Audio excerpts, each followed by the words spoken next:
We interrupt this program to bring you the following special report from NBC News. Here are NBC News correspondents Roger Mudd and John Chancellor.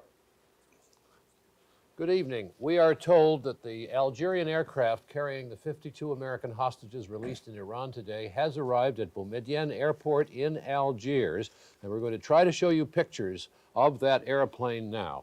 There is the picture that is being fed to us and on to you by Algerian television. The information on precisely what we're seeing is sketchy, but we do know that from two different sources that at about 15 or 18 minutes ago, the plane, the Air Algerian 747 plane carrying the hostages from a refueling point in Iran landed at the airport you are now looking at. So somewhere in there are the 52 Americans. Roger? John, we're really flying by the seat of our pants watching this picture come in. This is live satellite feed, and Jim Bitterman, who is the NBC correspondent, been following this story for the last weeks and nights, is on the ground there. We're going to try to get Jim Bitterman to tell us what's happening because he's closer than we are. Jim? This is a little jet, and I may be killing the Algiers delegation on it.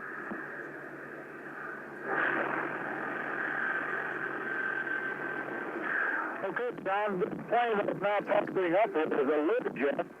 One of three planes that flew to Iran. Two of the planes picked up the hostages, and in this region, we believe, will be the delegation, the Algerian delegation. It's a chilly and blustery night here in Algiers, and just a few moments ago, it started raining down quite hard. With me is NBC News correspondent Keith Miller, and it is for us, people who have covered both the revolution in Iran and this hostage story for more than a year, and I'm sure for many people out there, a very dramatic and, I think, exciting evening, despite the rain that's coming down. Keith? We are still waiting for the hostage plane. As Jim just said, this is not carrying the hostages. Many people thought it would be the first plane down, but it is not. As you also said, it is pouring with rain.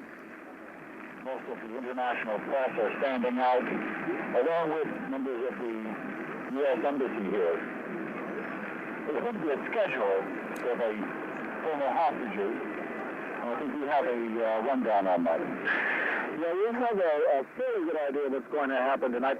We understand now that this Learjet may be carrying the doctors who flew to Iran on Friday night to examine the hostages. They're the first people from the outside who had seen the hostages for some time, and they gave the hostages some examinations over the weekend. And we expect to see them get off the plane here shortly. Also, to be on hand here tonight, we expect the Algerian delegation headed by Tana Malik, the former the ambassador to Washington, who is key in the negotiations here.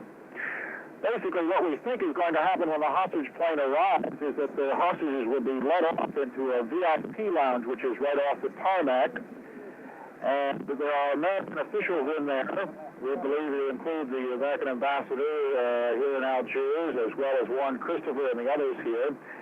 The American officials will take about a half hour, during which time they will identify the hostages, and the hostages will have a chance to rest and have a drink.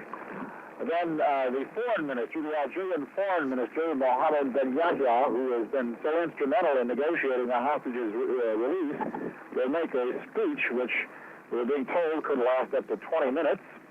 And then the hostages will be taken over to some C-9 medevacs that are waiting here. These are planes that have been brought in from Frankfurt and are